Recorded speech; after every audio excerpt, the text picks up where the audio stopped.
Queridos telespectadores, sejam bem-vindos a mais um episódio, terceira temporada de podcast Chameleon Componentes. Como sempre, convidados excepcionais estão conosco hoje. Eu sou o Jader, fundador da Chameleon Componentes e gerente comercial de marcas como Manlux e Evercore. Então, primeiramente, gostaria de dar a palavra para os nossos convidados para se apresentarem. Ricardo, o designer dos designers, por favor, se apresente. Meu nome é Ricardo Fal, eu sou arquiteto de formação, mas trabalho há quase 18 anos como designer de luminárias, né? Eu sou gerente de produto também na Omega Light. Enfim, a gente tem uma trajetória aí bastante já longa, né, de construção de luminárias com significado. Premiadas, felizmente, né? A gente tem alguns reconhecimentos aí nacionais e internacionais. Já dividi palco de premiação também com a Carolina, que é sempre um prazer. E é isso, a gente gosta muito de trabalhar com luz e é um prazer estar aqui com vocês. O prazer é nosso, Ricardo. Seja muito bem-vindo. Carol, do estúdio IO, muito obrigado. Por favor, se apresente. Bom, eu sou a Carolina Ciola Fonseca, sou arquiteta, urbanista e light designer. E o meu escritório está fazendo 10 anos, agora em 2026. Uau. Então, é um marco aí. E agradeço, né, esse convite. E eu brinco que eu estou engatinhando ainda na luz. Eu faço projeto de arquitetura, interiores e iluminação. E esse ano a gente recebeu, né, o ano de 2025, o prêmio principal do LIT, que eu fiquei super feliz, porque até então eu só batia na trave, né, era só menção honrosa. Mas em 2025 veio a premiação, né, o principal dentro da categoria do Retail Lighting. E é um desafio, né, todo dia, porque a gente pega projetos de tudo, não dá para escolher projeto, né, então é projeto comercial, residencial, empresarial, casa de show, restaurante. E esse que veio era um stand, né, da Expo Revestir. E é isso. E eu fico feliz porque o Ricardo, eu ganhei 2 LITs que eu ganhei menção honrosa, foi com produtos da Ômega, né, que a gente desenvolveu juntos. Uhum. Um de uma escola que a gente tinha o problema que o pé direito era muito alto e a gente tinha que fazer uma luminária pendente que não balançasse com bateria, com os instrumentos. E a gente pegou uma solução super simples, mas tinha que pôr um peso para não dar essa frequência na luz, né? E não ficar tremendo.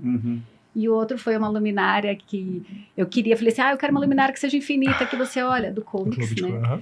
Que foi uma casa de show em Palmas e que deu um baita trabalho, né? Mas ela ficou linda, bom, foi maravilhosa. Muito bom, Carol. Obrigado. Seja bem-vinda e parabéns pelo prêmio, tá? Obrigada.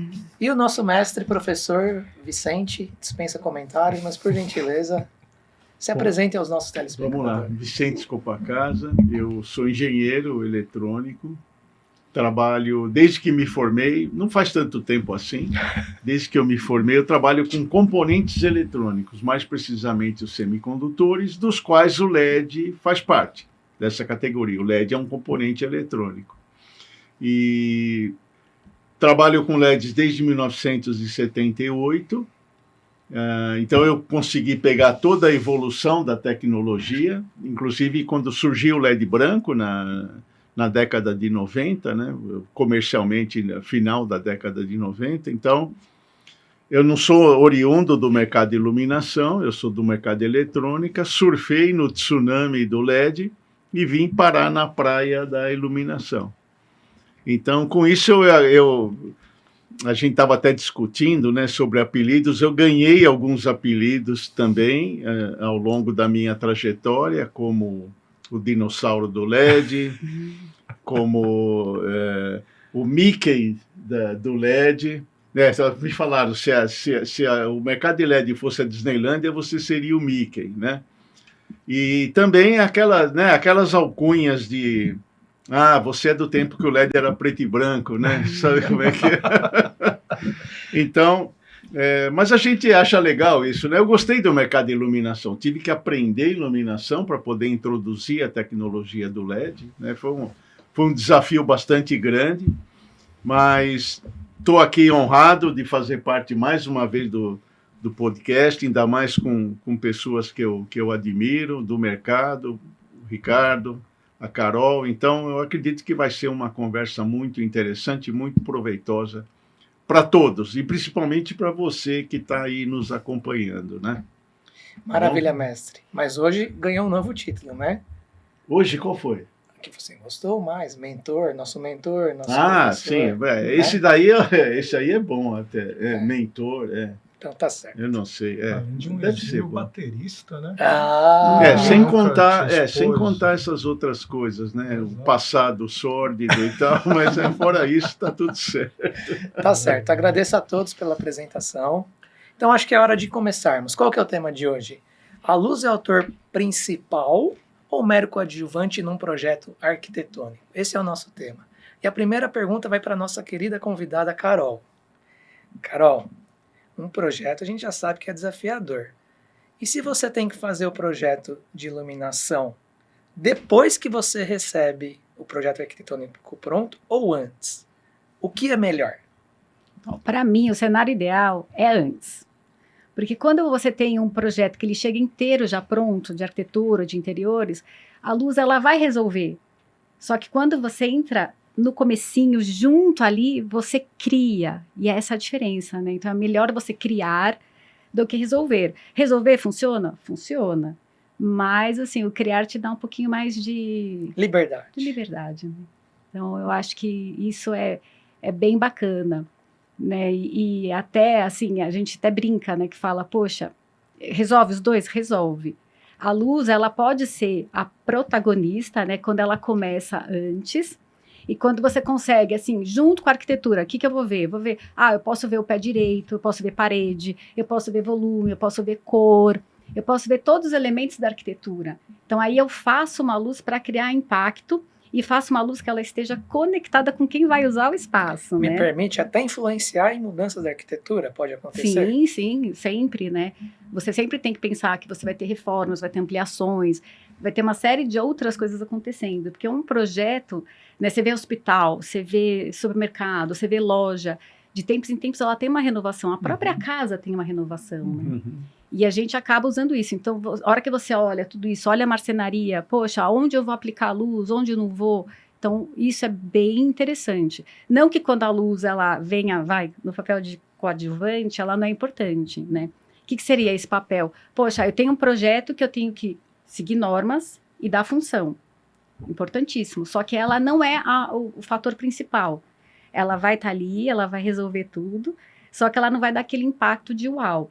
Ou, como a gente às vezes vê, né, e a gente faz, às vezes é o copy cole, mas o copy cole, ele tem que ser assim, acho que ele tem que ser responsável, né? A gente tem que ver, tudo é repertório, tudo a gente olha e fala, nossa, que ambiente legal, nossa, como que ele fez isso? E aí você pega inspirações, mas você tem que ter uma conexão com o ambiente que você vai colocar ele, e uma conexão com quem vai estar nesse ambiente, porque não adianta nada, a gente vai sempre fazer iluminação para quem? Para o ser vivo. Ou você vai iluminar para uma pessoa, para uma planta, para um paisagismo, ou um animalzinho. Mas, assim, você tem que ter essa troca. E você tem que saber para quem você vai estar iluminando. Né? Não vou iluminar um microfone? Posso iluminar um microfone. Mas eu acho que o fator humano, o fator, assim, de sensibilidade é importantíssimo. A tecnologia ajuda e muito, né? A gente tem tecnologia. Acho que a tecnologia, ela está aí para ser uma ferramenta, para ser um acessório importantíssimo. Só que a hora que você fala, poxa, se for só tecnologia, tem que estar junto, né? O humano, a sensibilidade, a gente, nessa, eu gostei, eu não gostei.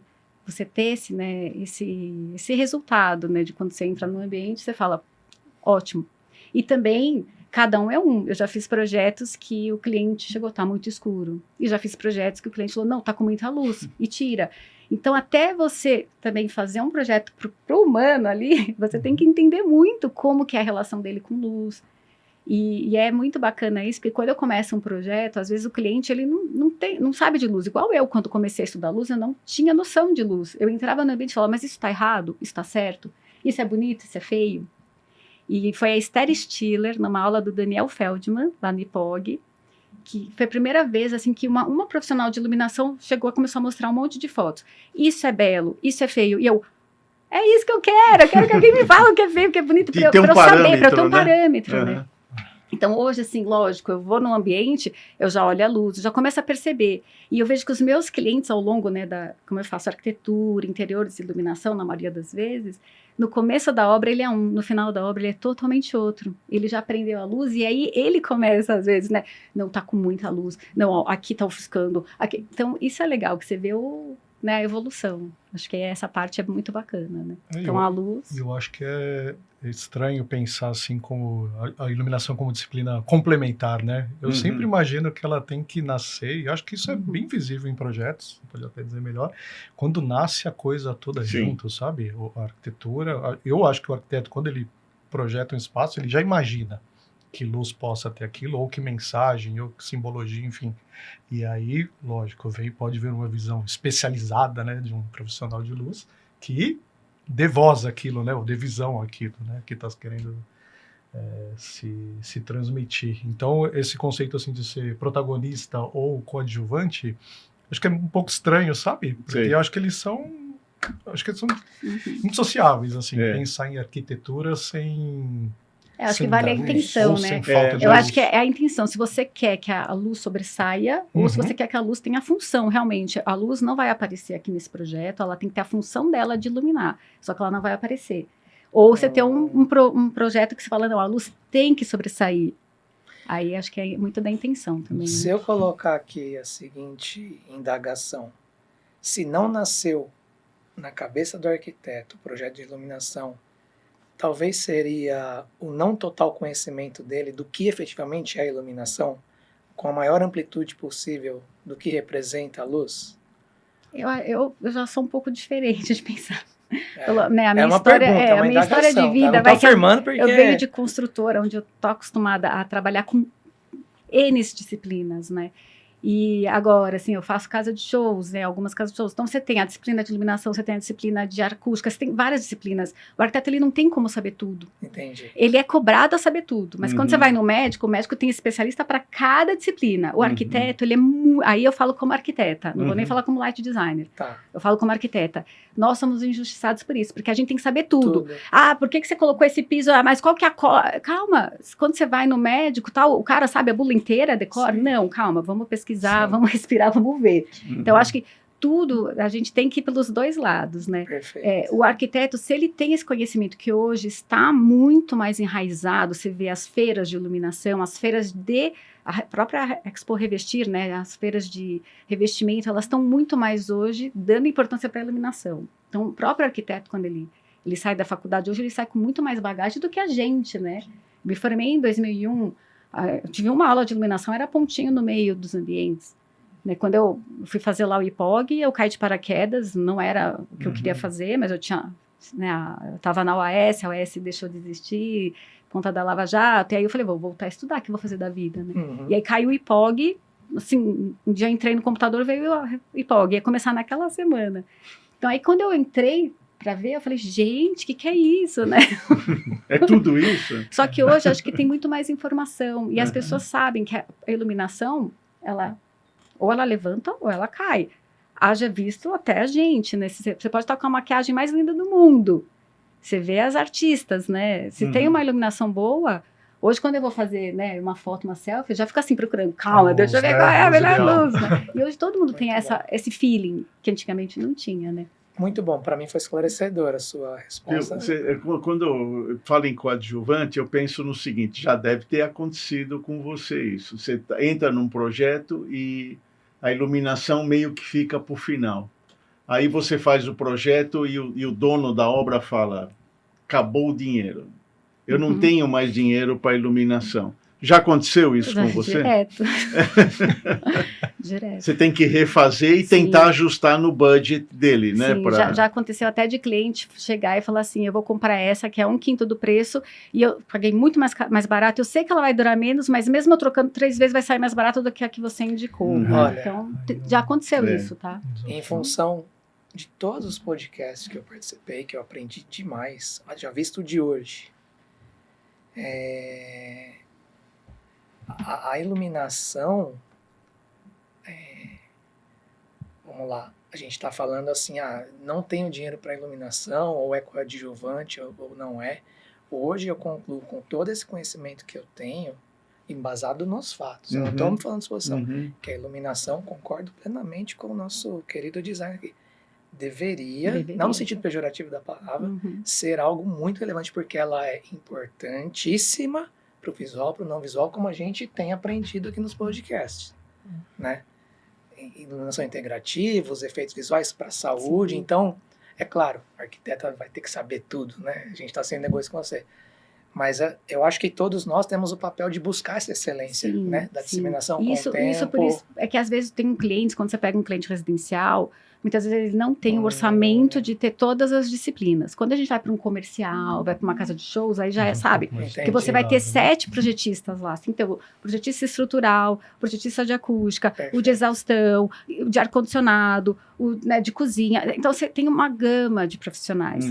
Né? Então, assim, é que a gente depende da escala que você está trabalhando. Quando você vai para uma escala de uma loja, que ele sabe que realmente, poxa, a luz é essencial, ele vende ou não vende na luz. Perfeito. Né? Então, depende da escala que você vai e para qual lado que você vai.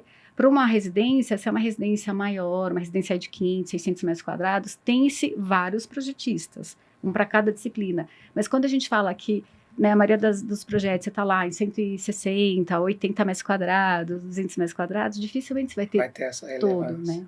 Mas eu acho que apesar dele não, ele tem esse direito de não saber tudo, né? De saber de uma maneira geral, mas o arquiteto tem, ou deveria ter, no início ali, a ideia do que ele quer para aquele espaço, né? De que sensação, de que ambiência, de que, enfim. Mas isso eles têm, porque eles pegam fotos, a gente pega a foto. Quando você vai começar um projeto, primeiro você começa com a gente chama de consultoria, né, com o cliente. Você faz uma série de perguntas, porque você tem que entender o que o teu cliente espera de um projeto de arquitetura, ou o que ele espera naquele projeto.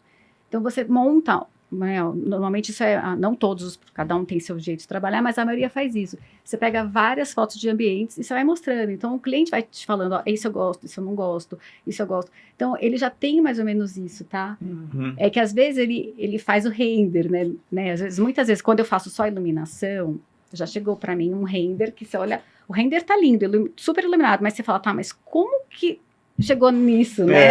Como que esse render... Onde é que vai por olha só, uma pergunta, o tanto de dissertação que nasce, né? Uma simples pergunta que... Mas eu concordo, gente, é que assim, o que é o ideal nem sempre é o real. Que acontece na vida, né? Mas eu concordo. Eu, como light designer, eu concordo. Mas eu sou, além de light designer, eu sou arquiteta, né? Exatamente. Por isso que isso incomoda muito bom, tanto, muito rico. Obrigado, tá?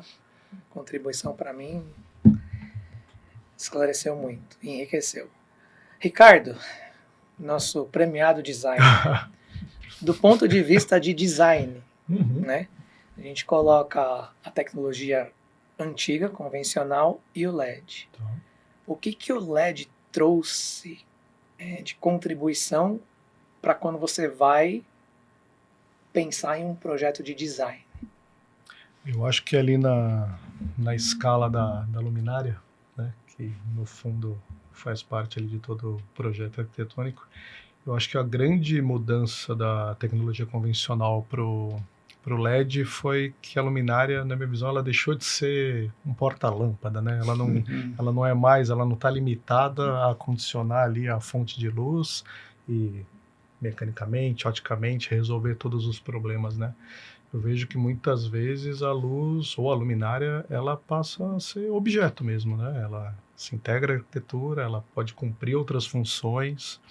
Então a gente tem luminária, por exemplo, que hoje ela é um porta-objeto ali, né? Você customiza, você coloca outras coisas, então ela extrapola, né, a função de simplesmente iluminar. E aí tem uma série de outras coisas que a miniaturização, que a gente sempre fala, né, a liberdade de forma, então, assim, a criatividade ficou solta, né? A gente pode fazer quase o que a gente quiser ou desejar. E acho que é isso, né?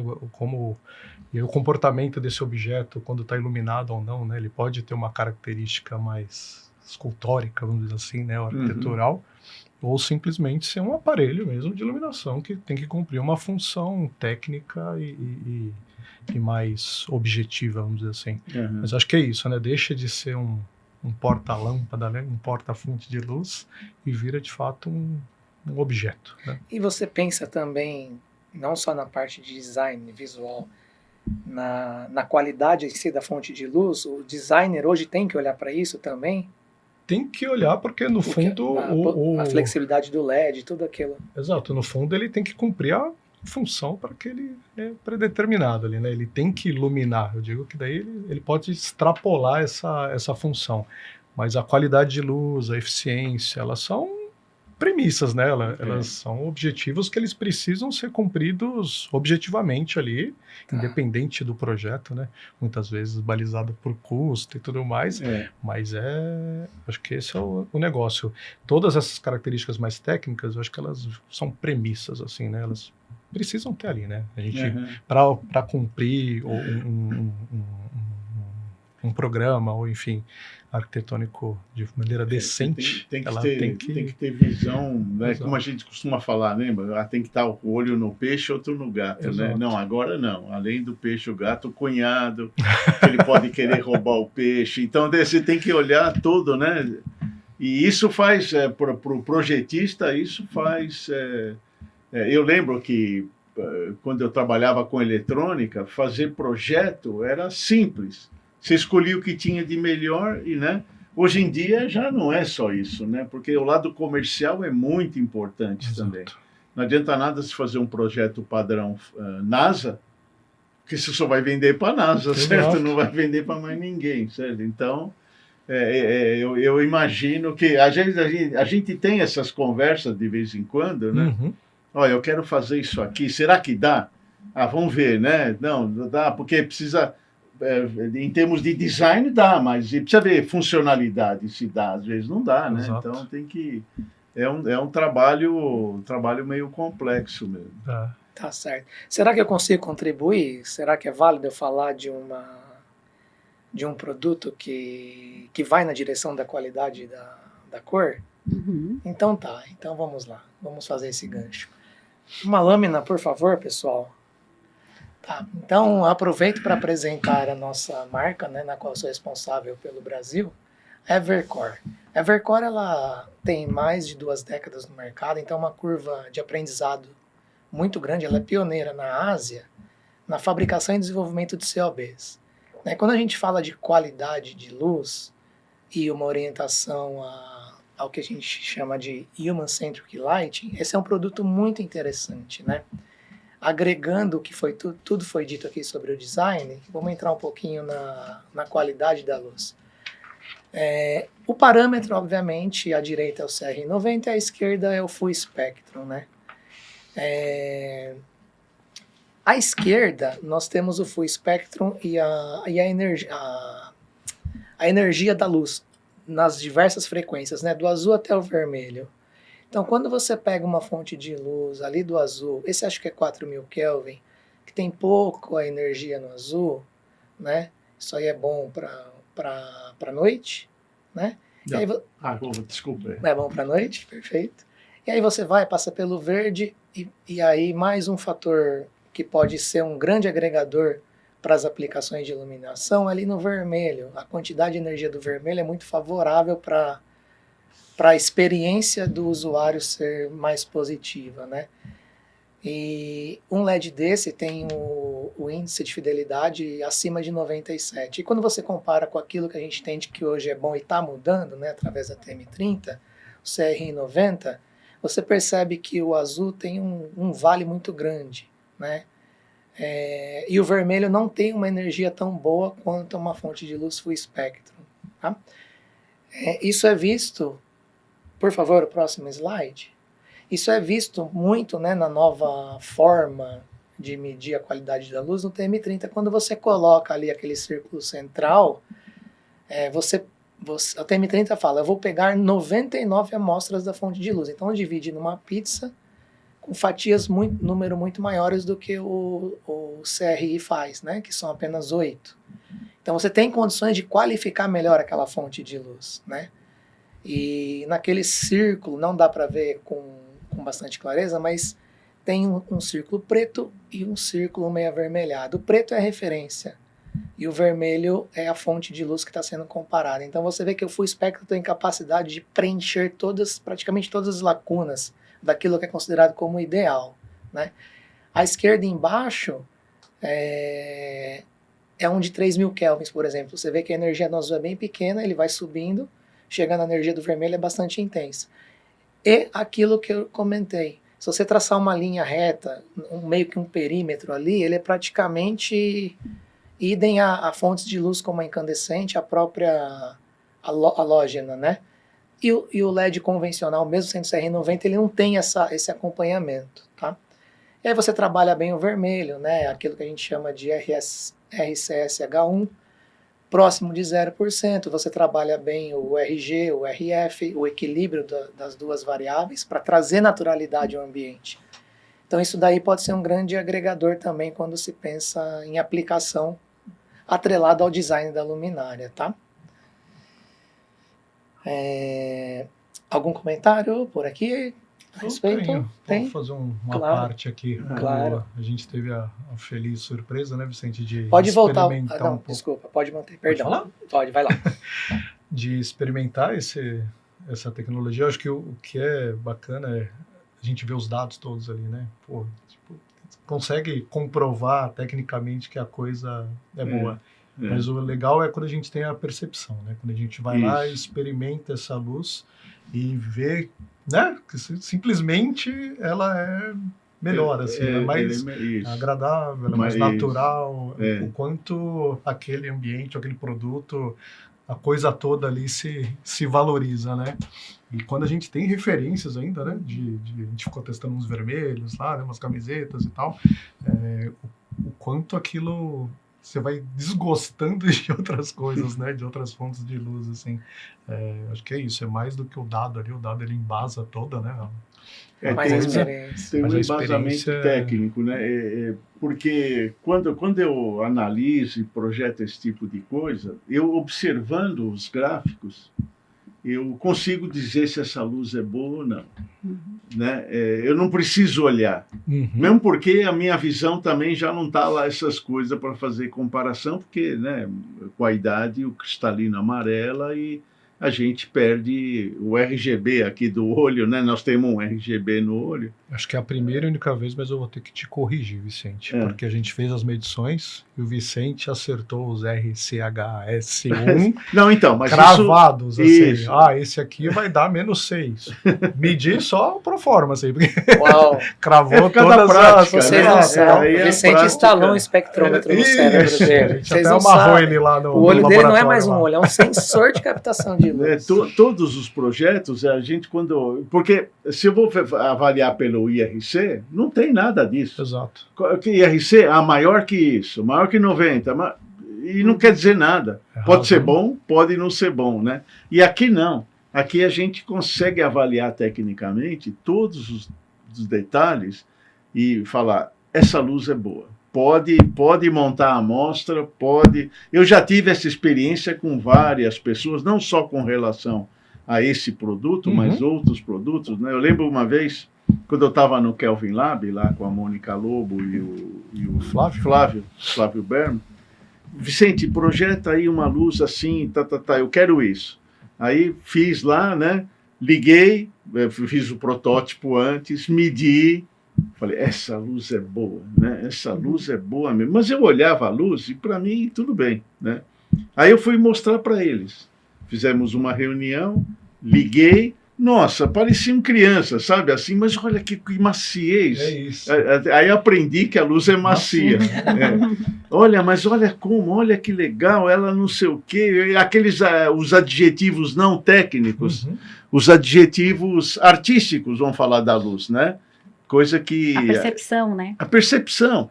Coisa que eu não necessariamente tenho, essa percepção, né? Eu acho que eu não tenho. Mas pessoas mais com o olho mais treinado para a luz, né, percebem isso, né? Que o olho você treina, como qualquer sentido, o olho também, né?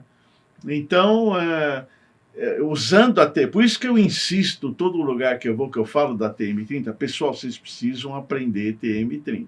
Aí vocês vão resolver o problema de qualidade de luz, reprodução de cor, porque é um método muito mais eficiente, né? Muito mais... Ele te dá ferramentas para você chegar e falar, essa luz é boa. Aí você testa e você fala, pô, é boa mesmo.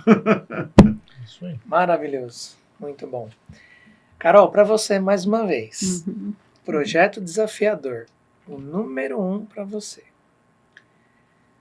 Obviamente você pode ocultar o cliente, a aplicação, fica à vontade, tá?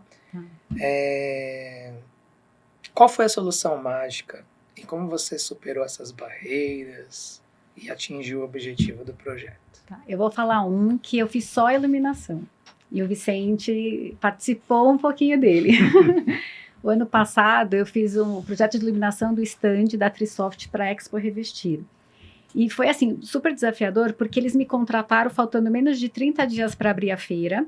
E a gente tinha ainda o carnaval no meio, ou seja, todo mundo ia parar. Aí, quando eu fui para a reunião, o projeto já estava 100%, o projeto de arquitetura que foi feito interno. Nossa primeira pergunta lá, né? Nossa primeira pergunta lá. Estava 100% fechado, que foi feito pela equipe interna da Trisoft. E tinha o render. O render mostrava tudo lindo e iluminado. Só que lá, o grande desafio é que, assim, todas as faces do stand tinha produto. Então, tinha produto no teto, 2 produtos no teto, que era um produto acústico, mais um papel acústico que ele fazia um monte de ondas, a parede do fundo, tinha todos os produtos, papel de parede acústico, produto acústico. Então, assim, 100% do teto com produto, 100% das paredes com produto, a do fundo, as laterais, os mobiliários todos com produto. O único lugar que não tinha produto era o chão. E eu olhei, eu lembro que na reunião, eu pensei, falei assim, como que eu vou iluminar sem ter espaço para iluminar? Foi a primeira coisa que eu pensei, né? E eles tinham uns expositores que giravam, que eles queriam que a pessoa girasse o expositor, que cada face, ele tinha 8 lados, cada face tinha produtos, e vários expositores. E na hora eu tive um insight, assim, eu tenho que fazer esse expositor ser 180 graus, porque se eu colocar uma lâmpada onde tiver, que nem tem espaço no teto, e aquilo rodar, e ele, de repente ele para o expositor bem na quina, a luz não vai ficar legal. Então, a primeira coisa que eu pensei, eu tenho que fazer essa luz junto, eu tenho que fazer essa luz ser incorporada no imobiliário. Então, ela tem que rodar junto e eu tenho que fazer 180 graus, porque eu tenho que ir, parar e voltar, senão o fio ia, né, estourar. E aí foi assim, foi legal porque a montadora, que eram 2 meninas, assim, excelentes, né, a Croma, a arquitetura, embarcaram, falaram, não, vamos fazer do jeito que você acha que vai dar certo, vamos fazer assim, assim, assado. Então, eu resolvi aquele, 90% era técnico, era iluminação técnica, e como eu já tinha muita informação, né, era muito produto diferente, era muita textura, muito grafismo, muita cor terrosa, mas eram várias cores. Eu falei, aqui a iluminação tem que ser coadjuvante, não pode aparecer. Eu não posso brigar com o produto. Aqui o intuito é uma feira, revestir de revestimento, quem tem que brilhar é o produto, não a luz. E aí começou o grande desafio. Então, primeiro eu falei, eu vou resolver tudo, assim, 90% vai ser técnico, acho que desses 90%, 80% era perfil, poucos projetores, e o que era decorativo era o que a arquitetura quis, né? Inclusive, as lâmpadas de filamento lá, que tinha um monte de lâmpada de vários tamanhos diferentes, quem foi comprar foi o próprio cliente. Porque eu tinha colocado uma leitosa, e realmente, quando ele viu, ele falou, que é isso? É horrível. E aí ele trocou para a de filamento. É mais decorativo, né? A dele ele foi, e realmente, assim, deu um chance. Realmente a lâmpada deu um chance. É que eu tava com medo que vai chamar atenção, né? O filamento vai chamar atenção. E no final, né, acabou que a minha ideia dessa lâmpada não deu certo. Então ele foi, no dia da feira, lá comprar. E qual foi o maior desafio, né? Acho que nesse projeto em si, porque eu acho que eu tive que sair fora da caixa. Como eu já cheguei, já estava tudo pronto, e para mim é um pouco difícil fazer só iluminação, porque como eu faço sempre, 90% dos meus projetos, eu faço ele inteiro, quando chega só a iluminação, eu tenho assim que... É um trauma. Não assim, é um desafio muito grande, porque eu tenho que pensar, não com a minha cabeça, eu tenho que pensar com a cabeça da arquitetura, que não necessariamente é a minha. Sim. Mas nesse foi desafiante, assim, por isso tudo, e só que qual foi, assim, acho que o pulo do gato? Foram todas essas, né, essas soluções de pegar no mercado brasileiro. Eu falei, tem que ser com alto IRC, né, porque era muita cor terrosa, e você iluminar a cor terrosa também é muito difícil. Porque o vermelho não é vermelho. O vermelho é marrom, né?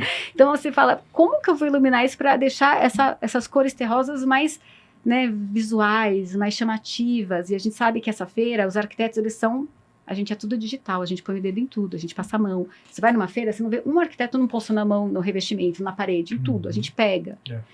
E aí, de repente, eu tô com uma cor que não fica tão terrosa, bonita, a pessoa não vai nem pôr a mão, né? E aí, o grande diferencial, além de tudo isso, foi eu ter acompanhado todos os dias de montagem, que foram 5 dias, e além disso, o fator humano lá, foi eu ter pego 2 eletricistas que já fizeram vários projetos meus, e eu chamei, contratei eles e falei, vocês vão comigo. Então, eu ter levado os eletricistas para ajudar na montagem, a montadora, foi assim, o grande diferencial. Porque os meus eletricistas já estavam acostumados com o meu tipo de projeto, só que era assim, arregaçaram a manga e fizeram. E tive que sair correndo, pedir motoboy, traz isso, traz aquilo, não deu certo isso. Então, foi muita tentativa e erro. Né? É uma coisa assim, montadora, às vezes você chega no projeto, quando você vê lá, o revestimento que estava ali no projeto não é mais aquele, é outro, ou né, mudou um pouquinho o tamanho, e eu tinha esse medo, né, que eu falei, o arquiteto quer tirar foto muito perto, quer passar a mão, quer olhar, então essa parte de ofuscar, assim, para mim, eu tinha grandes medos, né, então tudo que eu fiz foi, assim, tentar ofuscar o menos possível, né, ser uma coisa mais discreta.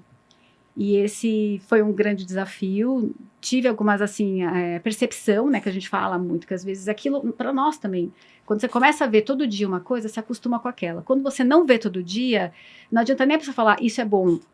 Você olha e fala, é estranho.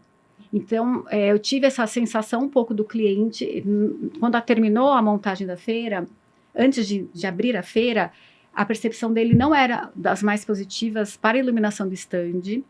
Até eu pedi, né, para o Vicente estava lá, né, na feira, eu pedi, falei, Vicente, por favor, venha ver, porque eu tô, assim, eu preciso ter uma opinião mesmo, será que eu errei tanto assim, né, eu tava com medo, eu falei, será que eu errei tanto assim?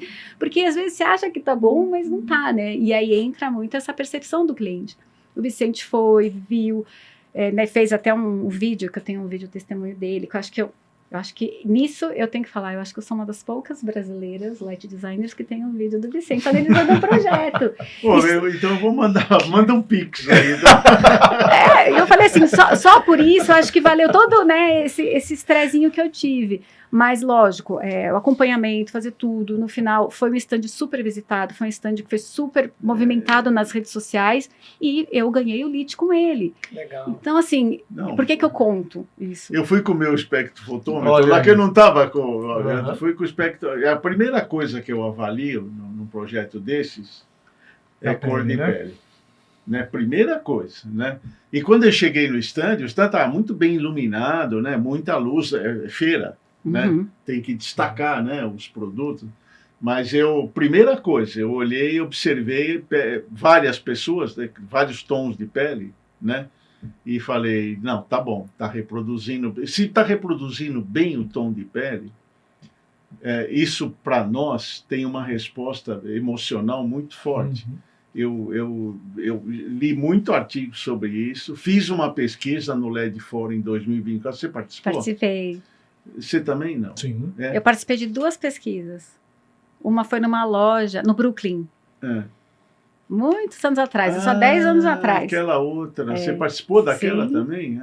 Puxa, você participou, você assistiu ou você participou da pesquisa de fato? Se participou da pesquisa de fato ou você assistiu? Não, ele fez. Não, eu fiz a pesquisa. Ele fez uma pesquisa. Isso, exato. Aquela, essas duas que ela está falando, fui eu que fiz. E quando por quê? Os artigos que eu lia falavam muito de reprodução de cor de pele. Tanto que eu vou fazer uma outra pesquisa agora. Agora eu vou me concentrar mesmo Quero ver se eu faço no LED Forum desse ano. E se eu conseguir um espaço lá. Então, quando você valoriza a pele, sinal que a fonte de luz tem um espectro. Poderia ser melhor? Poderia. Se você usasse no stand esse produto... Eu ia fazer essa pergunta, o Coringa. Ia ficar muito diferente. Não que não estivesse bom. Ia ficar melhor. Né? Melhor. Por causa da maior valorização e da naturalidade que esse produto dá. Ele tem aquele tal do RCSH1.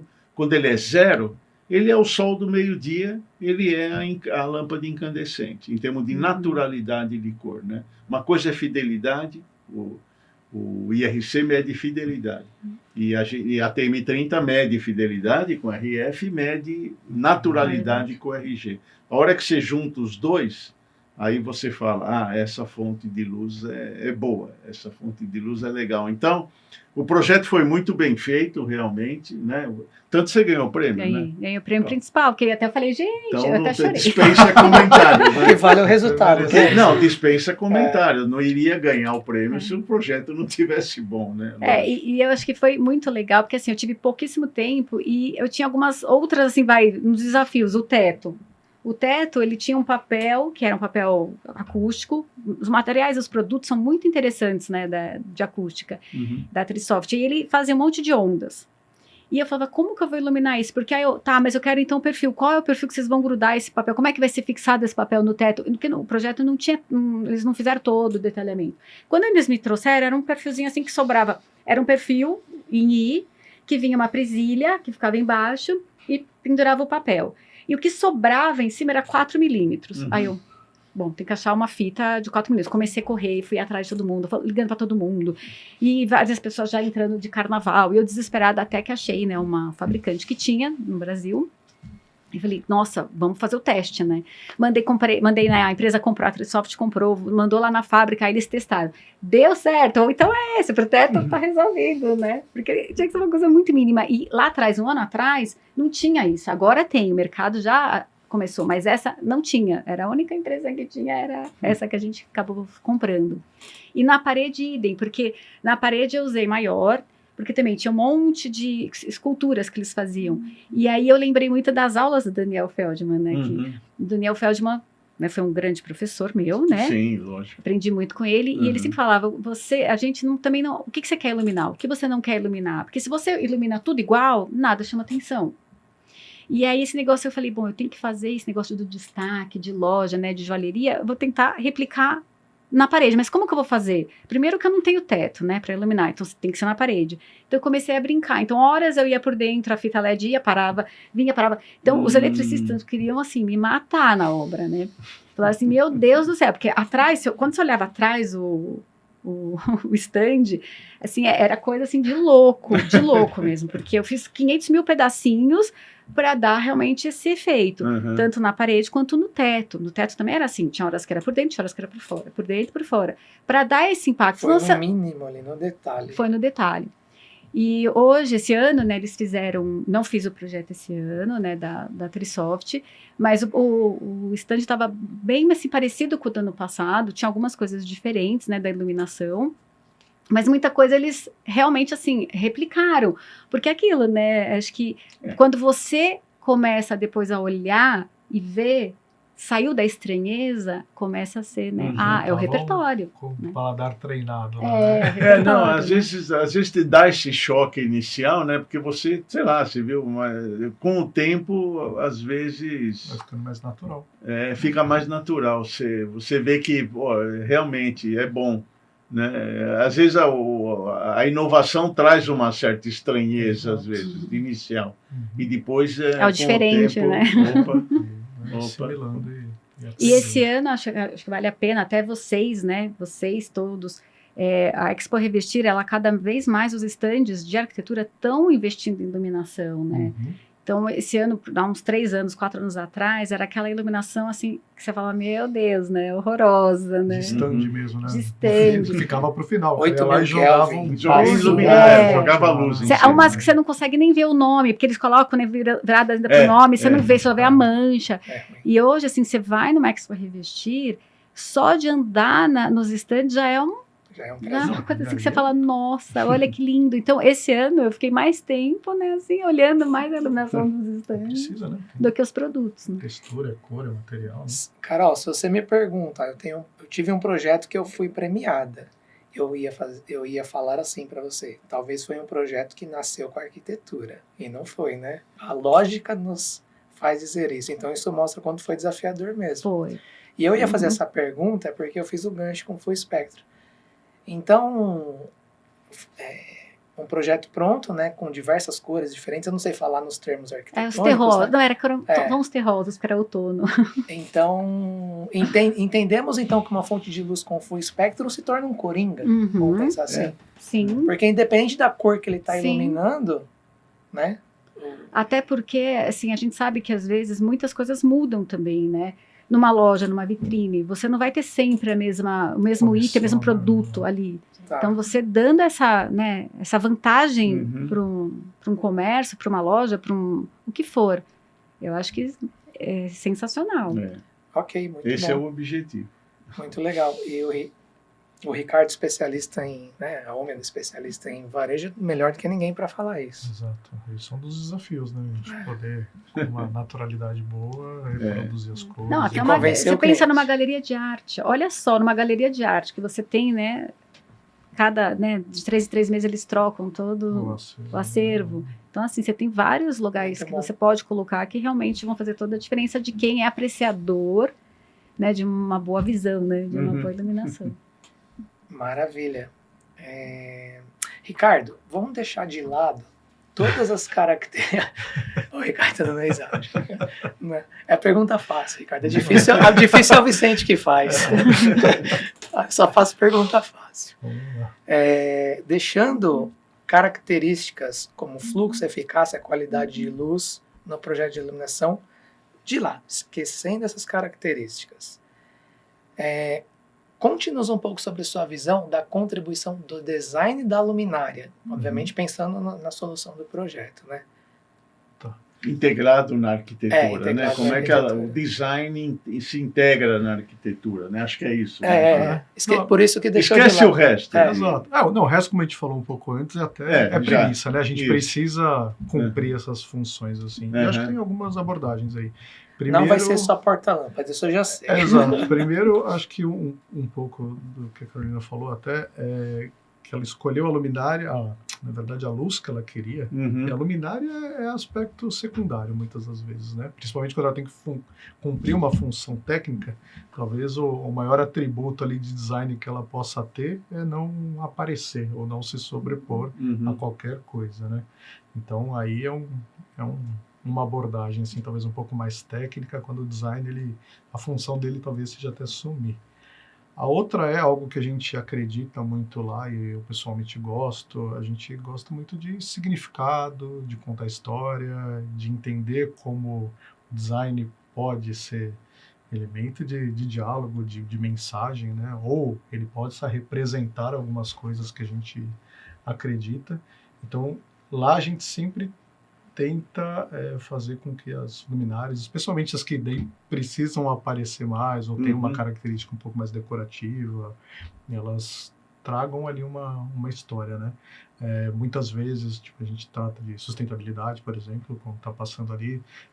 Então, ou ela tem uma mensagem, ou ela tem um propósito, né, muito, muito grande ali por trás dela, ou tem um simbolismo muito, muito, muito claro. Então, não sei se apareceu ainda, mas eu trouxe uma imagem de uma peça que talvez seja a minha favorita, que é um abajur, que chama o de Gui. É esse modelo lindo aí, que é o meu filho, o João. E aí, esse abajur, ele nasceu, por exemplo, para homenagear colaboradores com mais de 10 anos de Ômega, né?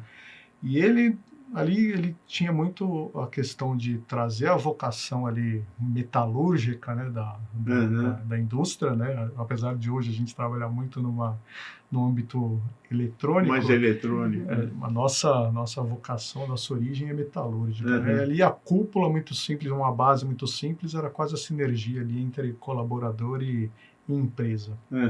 E aí ela foi batizada lá da primeira vez como ABJ10, enfim, um abajur de 10 anos de comemoração. E aí, conversando com a Kira, ele falou do gesto japonês, né? A Ômega é uma empresa familiar e boa parte dos sócios é de origem japonesa. E ele comentou que existe um gesto no Japão que é o Jigi, que é o ato de se curvar, assim, em reverência, em respeito, tudo mais. E ela traz muito essa simbologia, sabe? Põe o slide anterior aí. Isso, ela quando você olha ela é uma um sinal mesmo de agradecimento. Aí juntou o propósito inicial, né, a ideia inicial, com o nome, e a gente vai contando as histórias. É algo que a gente gosta muito. Quer dizer, não nasceu, você não tinha essa intenção? Do símbolo propriamente dito de agradecimento, não. Isso que é legal. Ela era um símbolo de agradecimento. Isso, E aí, até num vídeo que a gente fez recentemente, né, desses elementos que a gente acredita como essência de empresa e da nossa filosofia, é até a ação do tempo, né? Eu acredito muito, tipo, muitas dessas ideias, às vezes, que a gente tem, elas vão maturando ao longo do tempo, né? Eu esboço lá num caderno, aí depois de um ano eu acho aquele esboço. Na verdade, e aquilo acontece. Toda obra de arte é assim, né? Se você faz uma pintura, dependendo da pessoa que vê aquilo, ela interpreta de um jeito totalmente diferente do outro, né? Então, isso está ligado à arte, né? O design está ligado à arte, né? É uma obra de arte, né? Eu, pelo menos, vejo assim. Então, isso acontece. Às vezes a pessoa olha e fala, isso aqui me lembra isso, e o artista não pensou nisso, né? Às vezes acontece. Por mais que exista a intenção, o significado também isso é bacana, isso é muito legal. De uma maneira diferente, né? E acho que é isso, acho que sempre procura extrapolar, né, a função pura e simples, objetiva ali de iluminar e enfim, trazer essas simbologias, essas histórias, esses conceitos. É o repertório, né? A gente acredita muito em repertório, em como tudo que a gente vê, absorve, aprende, conversa, observa, como isso se converge num produto, em qualquer coisa, na verdade, né? O repertório ele é fundamental para a construção dessas coisas. Mestre Vicente, e o que você acha? É para mim a pergunta? É para você. É fácil também. É fácil, então vamos. E essa exposição que o Ricardo fez para nós agora, qual é a opinião? Concorda, não concorda? Não concordo. Aliás, de certa forma, eu sem querer já respondi parte da pergunta, né? Que eu vejo muito disso. Eu particularmente gosto muito de música, né? Sou músico e tal, então você quando faz o músico, quando ele compõe alguma coisa, ele está dizendo, né? Ele quer dizer uma coisa, ele pensa numa coisa, aí a pessoa ouve e entende totalmente diferente, né? E aí eu vejo muito músico, provavelmente músico estrangeiro, falar, escuta, eu estou vendo na internet esses comentários, eu não fiz nada pensando nisso, mas as pessoas interpretam de uma outra forma, né? Então, e isso, lógico, depende da cultura da pessoa, da experiência, né? Então, é isso que torna a arte legal, né?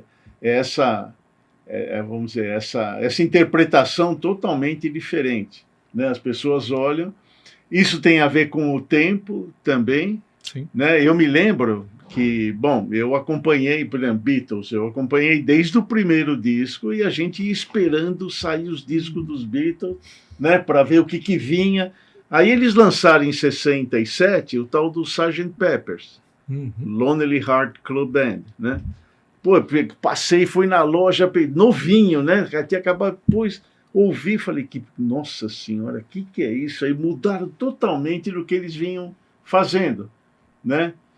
E a primeira sensação foi assim, meio que, peraí, não é isso, né? Aí você ouve a segunda, a terceira e você fala, puxa vida, olha onde os caras estão indo, né?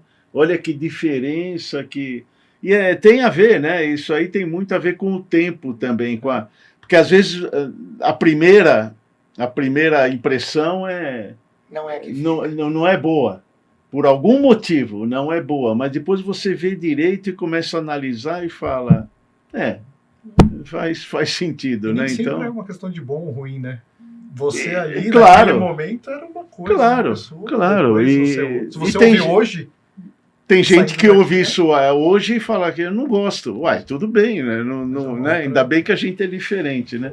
Mas por isso, então, eu concordo com ele. Eu acho que o design tem muito a ver com o lado artístico da coisa, assim como o light designer tem um lado artístico do projeto, que tem a parte técnica, né?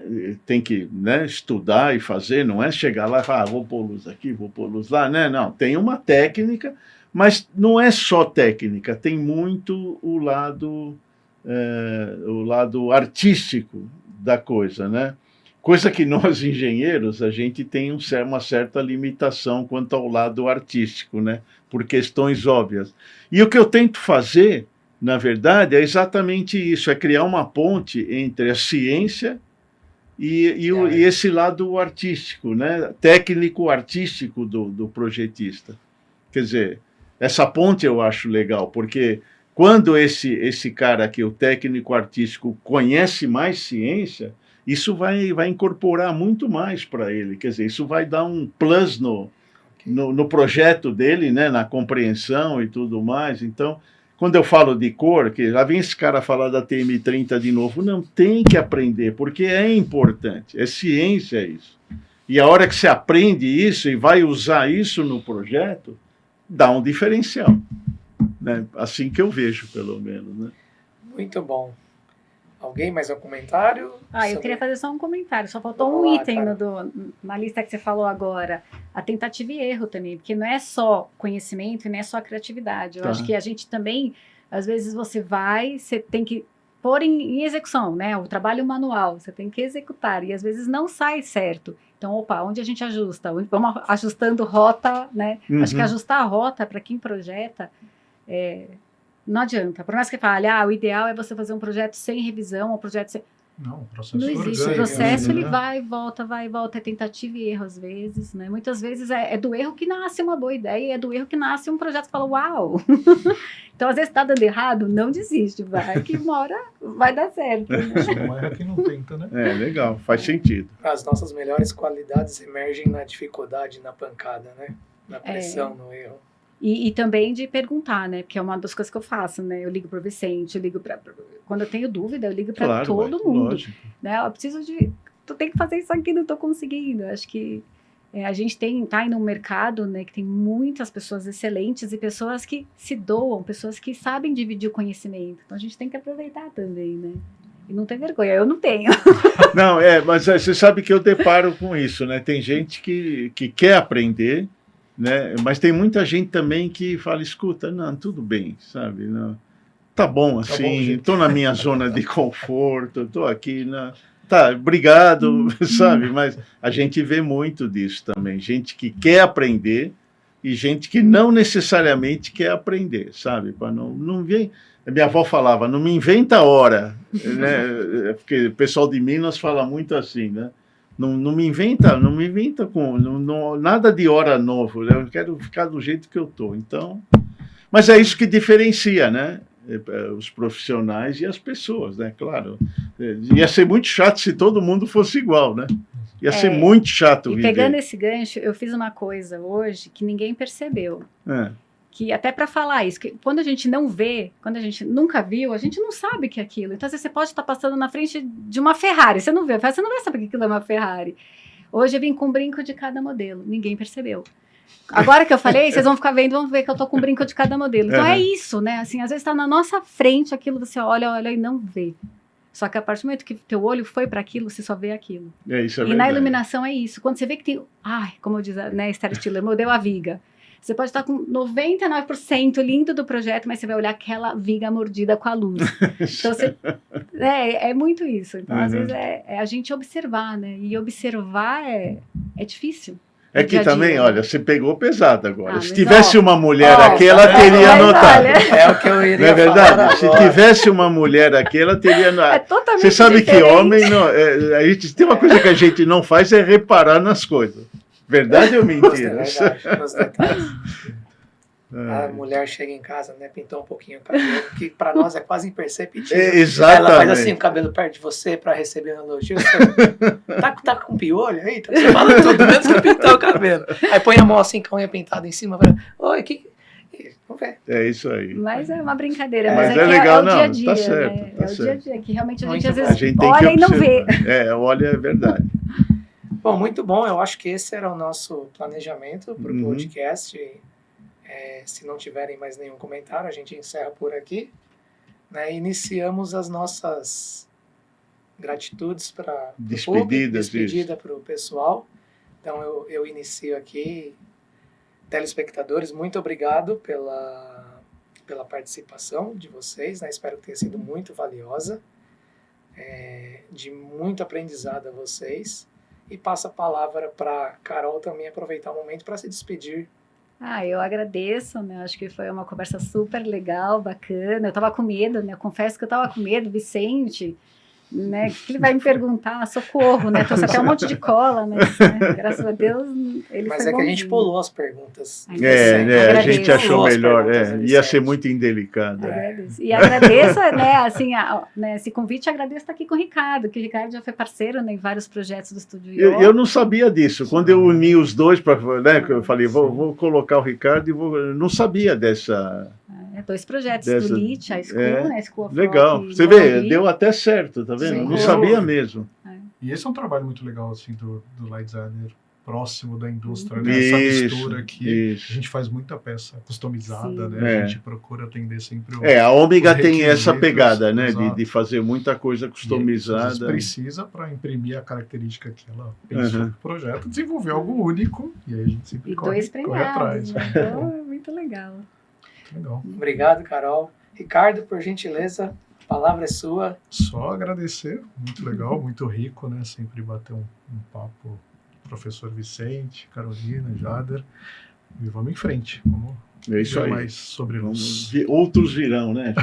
Mestre Vicente? Então, agradecer o Jader que proporciona tudo isso, né? Então, ele é o primeiro que eu costumo agradecer, né? Por causa dele E a ideia é justamente disseminar informação, conhecimento através do podcast, né? Que eles ficam disponíveis para quem quiser assistir, mais do que uma vez, né?